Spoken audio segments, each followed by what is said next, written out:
여러분, 잠깐 멈춰 보십시오. 지금 이 영상을 클릭하셨다는 것은 아마도 마음 한편에 이런 불안이 있기 때문일 겁니다. 내 통장에 얼마가 있어야 노후가 안전할까? 혹은 지금 가진 돈으로 과연 끝까지 버틸 수 있을까? 저는 김영석입니다. 올해로 105세가 되었습니다. 일제강점기를 살았고 전쟁의 포화 속에서 모든 것을 잃었으며 아무것도 없는 폐허 위에서 다시 삶을 일으켜 세웠습니다. 그리고 그 긴 세월 끝에 한 가지 진실을 깨달았습니다. 노후의 불안은 통장 잔액의 문제가 아니라는 것을 잠시 멈춤. 제가 살면서 수많은 사람들의 마지막을 지켜보았습니다. 평생 재산을 모으고도 두려움 속에서 눈을 감은 사람이 있었습니다. 그는 죽기 직전까지도 자식들이 자신의 재산을 노린다고 의심했고 병원 침대 위에서 혼자 통장 잔액을 세고 또 셌습니다. 숫자는 충분했지만 그의 마음은 끝내 충분하지 않았습니다. 반면 제 오랜 친구 한 명은 넉넉하지 않은 형편에도 언제나 고요했습니다. 그는 자신이 한 달에 얼마가 필요한지 정확히 알았고 의료비를 위한 돈을 따로 마련해 두었으며 자식에게 절대 손을 벌리지 않을 만큼의 비상금을 지켰습니다. 그뿐이었습니다. 하지만 그는 마지막 날까지 웃으며 살았습니다. 저는 오늘 여러분께 더 많이 모으라고 말하러 온 것이 아닙니다. 오히려 반대입니다. 많은 분들이 착각하십니다. 노후의 안정은 큰 숫자에서 온다고 10억이 있으면 안심이고 5억이면 불안하다고. 하지만 제가 105년을 살며 목격한 진실은 다릅니다. 노후의 행복은 얼마나 많이 가졌느냐가 아니라 얼마나 지혜롭게 관리하느냐에 달려 있습니다. 행복이란 결국 분수, 펜스와 같습니다. 분자는 내가 가진 것이고 분모는 내가 원하는 것입니다. 대부분의 사람들은 분자를 키우려 평생을 달립니다. 하지만 진정한 지혜는 분모를 줄이는 데 있습니다. 욕망을 줄이면 가진 것이 그대로여도 풍요로워집니다. 잠시 멈춤. 오늘 이 자리에서 저는 여러분께 5가지를 말씀드릴 것입니다. 60세, 70세 이후 통장에 반드시 있어야 할 금액, 그리고 그 돈을 어떻게 나누고 어떻게 지키고 어떻게 말하지 않아야 하는지에 대한 이야기입니다. 이것은 재테크 강의가 아닙니다. 이것은 품위 있게 늙어가는 법에 관한 이야기입니다. 남은 삶을 두려움이 아닌 고요함으로 채우기 위한 한 세기를 살아온 노인의 진심 어린 고백입니다. 끝까지 들어주십시오. 첫 번째 이야기를 시작하기 전에 여러분께 한 가지 질문을 드리겠습니다. 지금 이 순간 자식에게 전화 한 통 없이 스스로 해결할 수 있는 긴급 상황이 생긴다면 여러분의 통장에는 그 여유가 있습니까? 단순한 질문처럼 들리지만 이 질문 안에 노후의 존엄이 통째로 담겨 있습니다. 잠시 멈춤. 제가 60대 후반에 가르쳤던 제자 중에 박 선생이라는 분이 있었습니다. 성실하고 따뜻한 사람이었습니다. 평생 교직에 몸담았고 자식 둘을 대학까지 보냈으며 퇴직 후에는 소박하게 살고 있었습니다. 겉으로 보기엔 아무 문제가 없었습니다. 그런데 어느 해 겨울 그분이 갑자기 쓰러져 응급실에 실려갔습니다. 수술이 필요했고 당장 수백만 원이 필요한 상황이었습니다. 박 선생은 새벽 2시에 큰아들에게 전화를 걸었습니다. 전화기 너머로 잠결에 깬 아들의 목소리가 들렸습니다. 그리고 잠시간의 침묵이 흘렀습니다. 길지 않은 침묵이었습니다. 아마 3초 혹은 5초였을 겁니다. 하지만 박 선생은 그 짧은 침묵 속에서 평생 느껴보지 못한 수치심을 느꼈다고 훗날 제게 말했습니다. 아들은 결국 돈을 보내주었습니다. 그러나 그날 이후 박 선생은 아들 앞에서 예전처럼 웃을 수가 없었다고 했습니다. 무언가가 그 침묵 속에서 조용히 부서진 것입니다. 부자 부주 사이에 존재하던 보이지 않는 균형감 같은 것이 저는 그 이야기를 들으며 오랫동안 생각했습니다. 그 침묵은 아들의 잘못이 아니었습니다. 새벽에 갑작스러운 전화를 받고 잠시 놀란 것뿐이었겠지요. 하지만 이미 상처는 생겨버렸습니다. 그리고 그런 상처는 한번 생기면 쉽게 아물지 않습니다. 잠시 멈춤. 저는 이것을 방파제 방보딜이라고 부릅니다. 바다에 방파제가 있으면 파도가 쳐도 항구 안쪽은 고요합니다. 배들은 흔들리지 않고 정박할 수 있습니다. 하지만 방파제가 없으면 작은 파도에도 모든 것이 뒤흔들립니다. 노후의 비상금 3년치 약 5천만 원에서 7천만 원은 바로 그 방파제입니다. 이 돈은 불리기 위한 돈이 아닙니다. 수익을 내기 위한 돈도 아닙니다. 이 돈의 유일한 역할은 단 하나입니다. 자식에게 손 벌리지 않아도 되는 상황을 만들어 주는 것. 통계를 보면 현실이 더 선명해집니다. 한국 65세 이상 노인의 40% 이상이 갑작스러운 의료비나 생활비 위기를 경험하며 그중 상당수가 가족에게 경제적 도움을 요청한다고 합니다. 그리고 그 순간을 경험한 노인 중 많은 분들이 그 이후 자식과의 관계가 달라졌다고 증언합니다. 돈이 관계를 바꾸는 것이 아닙니다. 돈이 없는 순간이 관계의 민낯을 드러내는 것입니다. 저는 여러분께 이렇게 말씀드리고 싶습니다. 자식에게 짐이 되지 않는 것, 그것이 노년의 가장 깊은 사랑의 방식입니다. 자녀에게 나는 괜찮다고 말할 수 있는 힘, 그 힘은 감사한 마음에서 오는 것이 아니라 통장에 있는 방파제에서 옵니다. 지금 당장 큰 돈이 없어도 괜찮습니다. 하지만 오늘부터 이 질문을 가슴에 품고 사십시오. 나는 자식의 도움 없이 3년을 버틸 수 있는가? 그 답이 아니요 라면 지금부터 그 방파제를 천천히 쌓아가십시오. 한 번에 다 쌓을 필요는 없습니다. 매달 조금씩 무너지지 않는 기초를 다지는 것으로 충분합니다.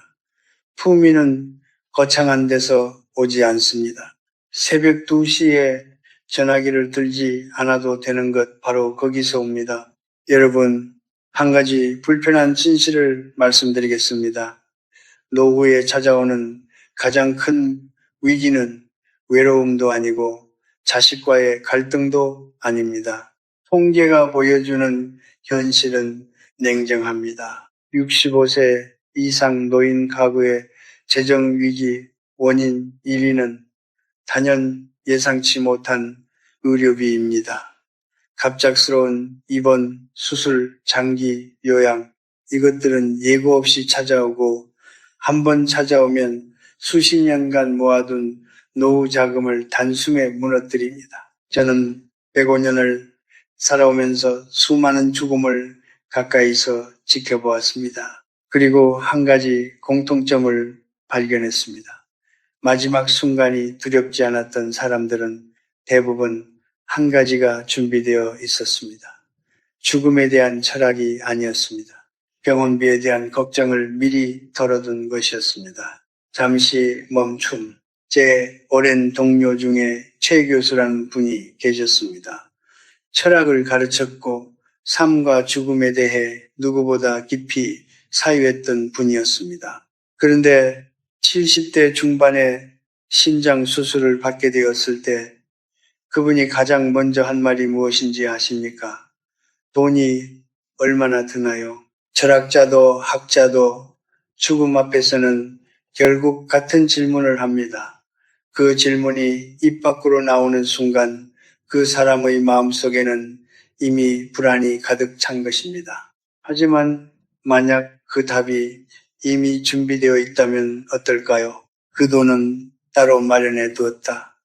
고 스스로 답할 수 있다면 그 순간의 공포는 절반으로 줄어듭니다. 저는 이것을 분리의 철학이라고 부릅니다. 돈은 한 통장에 모아두면 언제나 흔들립니다.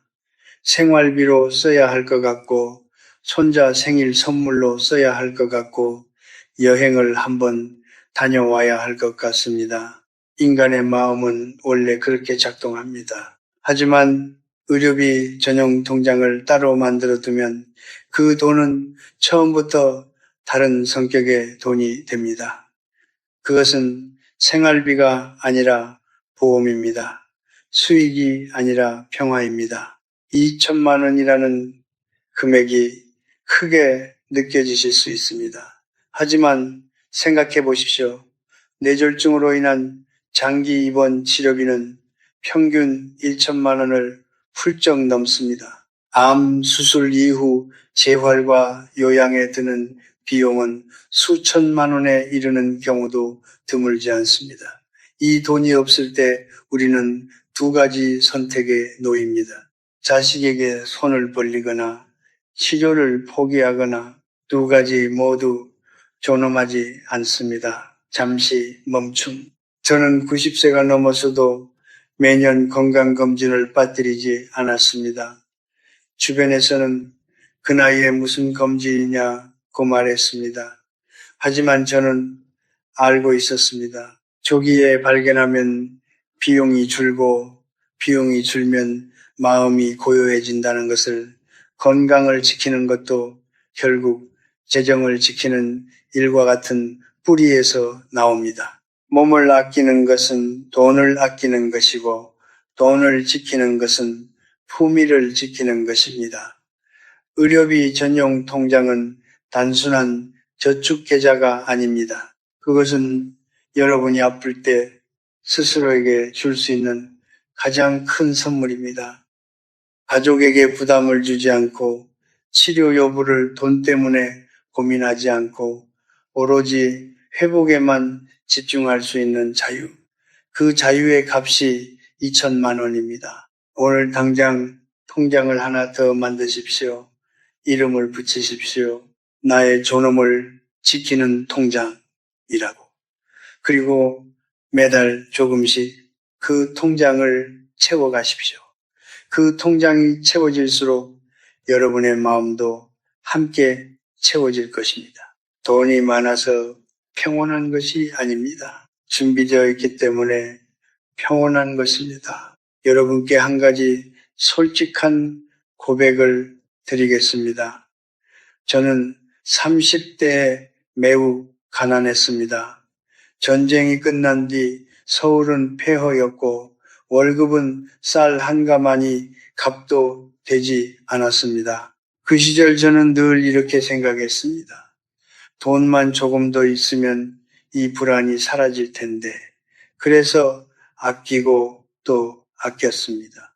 하지만 이상하게도 조금 더 생기면 조금 더 불안해졌습니다. 가진 것이 늘어날수록 잃을 것도 늘어났기 때문입니다.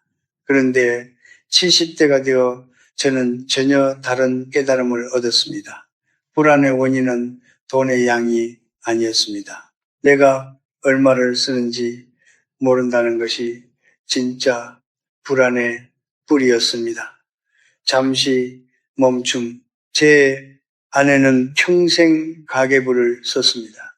결혼 첫 해부터 세상을 떠나기 직전까지 40년이 넘는 세월 동안 단 한 달도 빠뜨리지 않았습니다. 처음에는 저도 그것이 그저 살림하는 습관이라고만 생각했습니다. 대단한 일이라고 여기지 않았습니다. 그런데 아내가 떠난 뒤 저는 그 가계부를 펼쳐보았습니다. 수십 권의 낡은 노트에 빼곡히 적힌 숫자들, 쌀값, 연탄값, 아이들 학비, 병원비, 경조사비, 그 숫자들을 들여다보고 있노라니 문득 깨달았습니다. 아내는 단순히 돈을 기록한 것이 아니었습니다. 그녀는 우리 삶을 기록하고 있었던 것입니다. 그리고 또 하나를 깨달았습니다. 아내가 그토록 고요할 수 있었던 이유를 그녀는 우리 가족이 한 달에 얼마가 필요한지 정확히 알고 있었습니다. 그 뉴비 그녀에게 두려움 대신 고요함을 주었던 것입니다. 저는 그 가계부를 덮으며 한참을 울었습니다. 잠시 멈춤. 여러분 지금 이 순간 스스로에게 물어보십시오. 나는 한 달에 얼마를 쓰는가? 식비는 얼마인지, 의료비는 얼마인지, 통신비와 교통비는 얼마인지, 막연하게 한 달에 100만 원쯤 쓰겠지 라고 생각하신다면 그것은 자신의 삶을 모르는 것입니다. 한국의 65세 이상 1인 가구 평균 월 생활비는 약 124만 원이라고 합니다. 하지만 이 숫자는 평균일 뿐입니다. 어떤 분은 80만 원으로도 충분하고 어떤 분은 200만 원도 모자랍니다. 중요한 것은 평균이 아닙니다. 나의 숫자를 아는 것입니다. 자신이 한 달에 얼마를 쓰는지 정확히 아는 사람은 결코 돈 앞에서 무너지지 않습니다. 1억이 있어도 자신의 지출을 모르는 사람은 불안하고 3천만 원밖에 없어도 자신의 지출을 아는 사람은 고요합니다. 재정의 평안은 잔액에서 오는 것이 아니라 명료함에서 옵니다. 저는 80세 이후부터 매달 작은 노트에 지출을 적기 시작했습니다. 아내에게서 늦게 배운 습관이었습니다. 처음에는 번거로웠습니다. 하지만 석 달이 지나자 놀라운 일이 생겼습니다. 쓸데없이 나가던 돈들이 보이기 시작한 것입니다. 줄여야 할 것과 지켜야 할 것이 선명하게 구분되기 시작했습니다. 그리고 무엇보다 밤에 잠이 잘 왔습니다. 돈 걱정으로 잠 못 이루는 밤이 있다면 그 해결책은 더 많이 버는 것이 아닐 수 있습니다. 지금 자신이 얼마를 쓰고 있는지를 정확히 아는 것에서 시작하십시오. 내 삶의 숫자를 아는 것, 그것이 진정한 재정 자립의 첫걸음입니다. 그리고 그 첫걸음은 거창한 재테크 책이 아니라 오늘 저녁 작은 노트 한 권을 펼치는 것에서 시작됩니다. 아는 것이 힘이 아닙니다. 나 자신을 아는 것이 평화입니다. 여러분께 오늘 가장 불편한 이야기를 드릴 차례가 되었습니다. 많은 분들이 이 주제를 꺼내면 움츠러드십니다. 자식에게 숨기는 통장이라니 그게 무슨 가족입니까? 혹은 그렇게까지 해야 하나요? 라고 반문하십니다. 저는 그 반응을 충분히 이해합니다. 하지만 105년을 살아온 저는 이것만큼은 단호하게 말씀드릴 수 있습니다. 자식에게 재산을 모두 알리는 것은 미덕이 아닙니다. 그것은 때로 스스로 무장해제하는 일입니다. 잠시 멈춤. 제 오랜 지인 중에 윤 선생이라는 분이 계셨습니다. 평생 성실하게 살았고 자식 셋을 훌륭히 키워냈으며 노후에도 자식들과 사이좋게 지내는 것이 그분의 가장 큰 자랑이었습니다. 어느 날 그분은 자식들과의 신뢰를 더 깊게 하고 싶다는 마음에 자신의 재산 전부를 솔직하게 공개했습니다. 통장 잔액, 부동산, 보험, 연금까지 숨기는 것 없이 모두 털어놓았습니다. 그런데 그날 이후 무언가가 달라지기 시작했습니다. 자식들의 전화 빈도는 늘었습니다.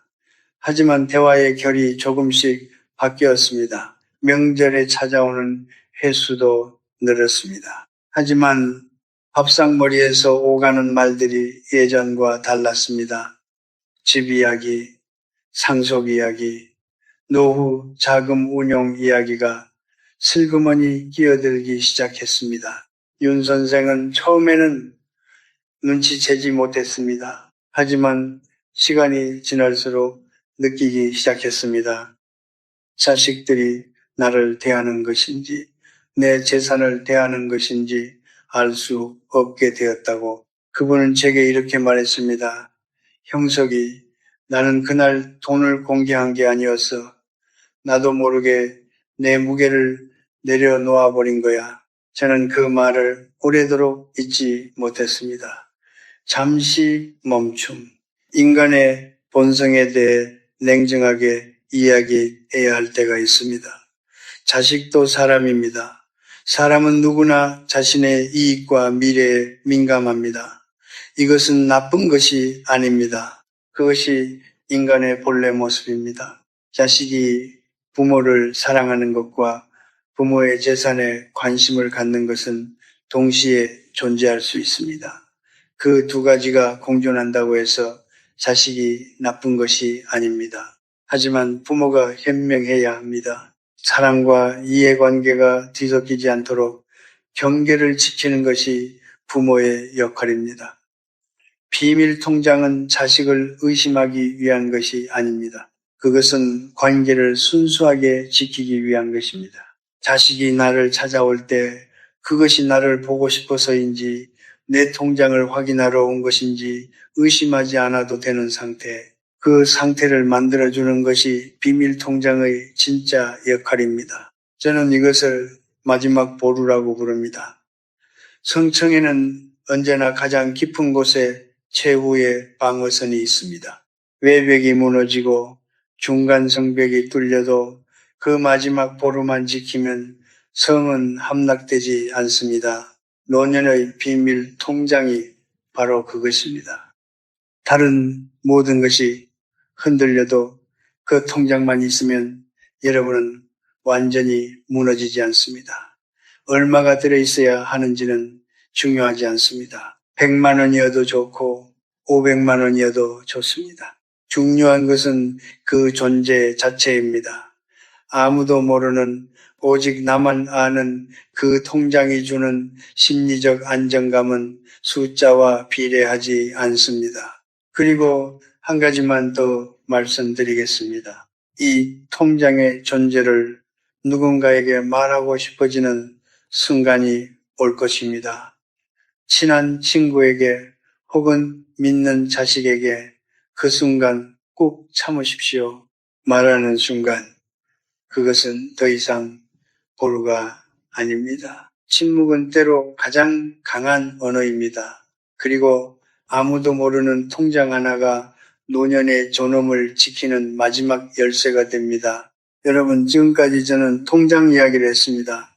비상금 통장, 의료비 통장, 지출 파악 비밀 통장, 모두 돈에 관한 이야기였습니다. 하지만 오늘 마지막으로 드리고 싶은 이야기는 돈으로 살 수 없는 것에 관한 것입니다. 아니, 정확히 말하면 돈보다 더 중요한 통장에 관한 이야기입니다. 저는 그것을 마음의 잔액이라고 부릅니다. 잠시 멈춤. 제 아내가 세상을 떠난 것은 제가 아흔을 바라보던 해였습니다. 50년을 함께 살았던 사람이 어느 날 아침 조용히 눈을 감았습니다.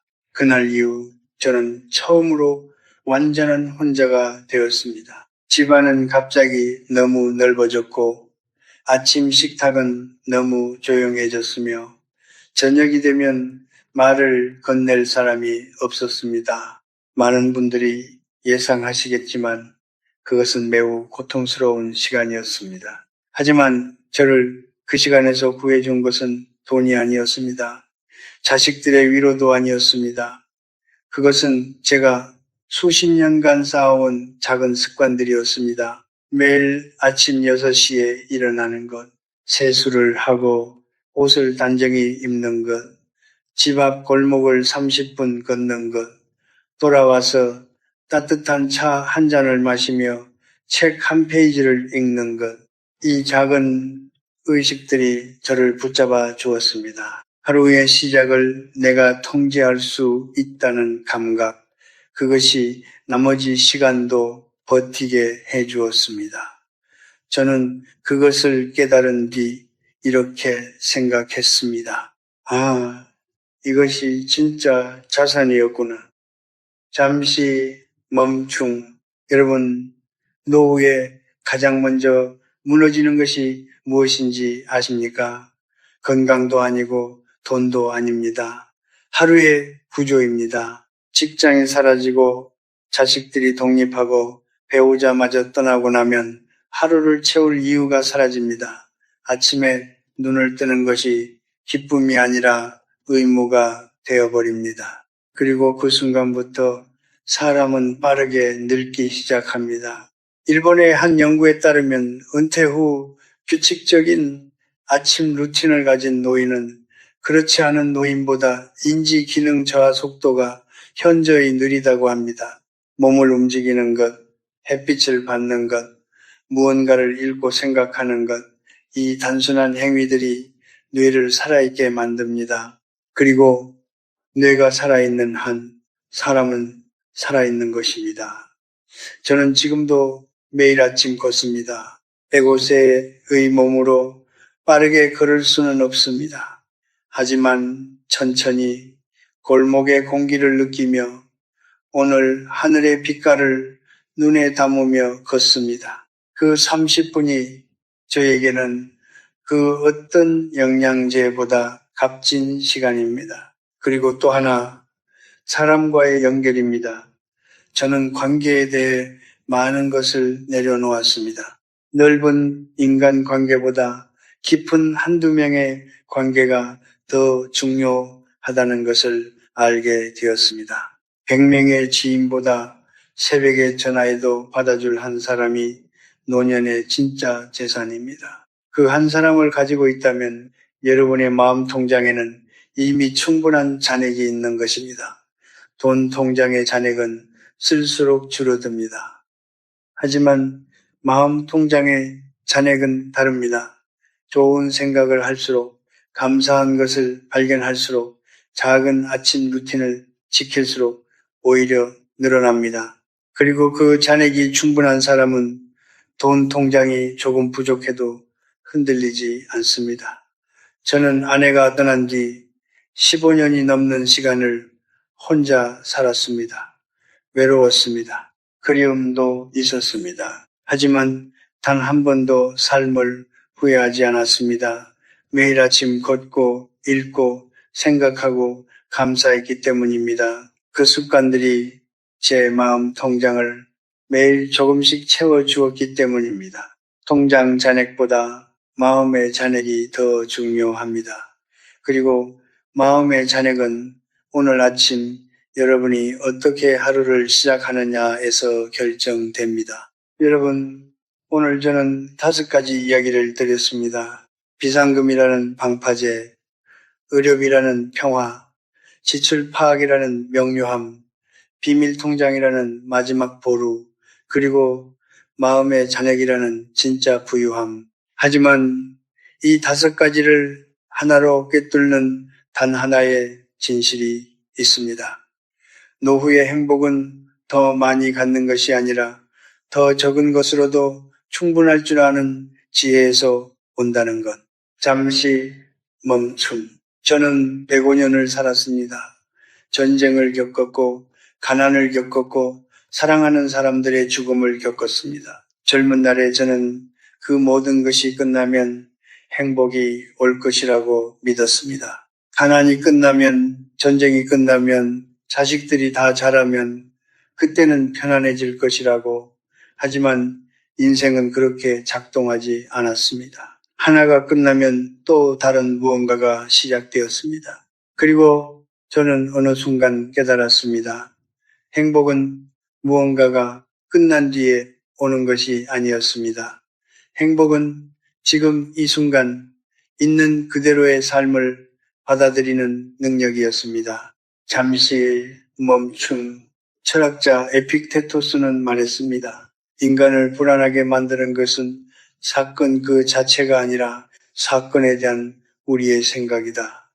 저는 젊은 날 이 말을 책에서 읽었을 때 머리로는 이해했지만 가슴으로는 받아들이지 못했습니다. 하지만 100년을 살고 난 지금 이 말이 얼마나 깊은 진실인지 온몸으로 압니다.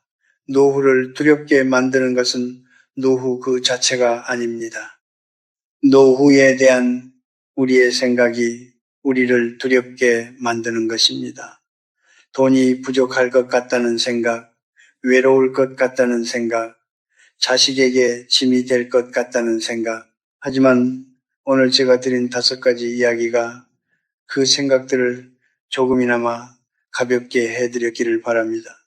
여러분, 노년은 상실이 아닙니다. 직장을 잃는 것이 아니라 시간을 얻는 것입니다. 지위를 내려놓는 것이 아니라 진짜 나를 찾는 것입니다. 바쁨에서 벗어나는 것이 아니라 고요함으로 들어가는 것입니다. 저는 80세 이후의 삶이 제 인생에서 가장 자유로운 시간이었다고 말할 수 있습니다. 증명할 것도 없고 경쟁할 것도 없고 남의 시선을 의식할 필요도 없는 시간. 그 자유는 젊은 날에는 결코 가질 수 없는 것이었습니다. 잠시 멈춤. 저는 오늘 이 영상을 보고 계신 여러분 한 분 한 분께 진심을 담아 말씀드리고 싶습니다. 지금 여러분이 60세이든 70세이든 혹은 아직 50대이든 지금 이 순간부터 시작하십시오.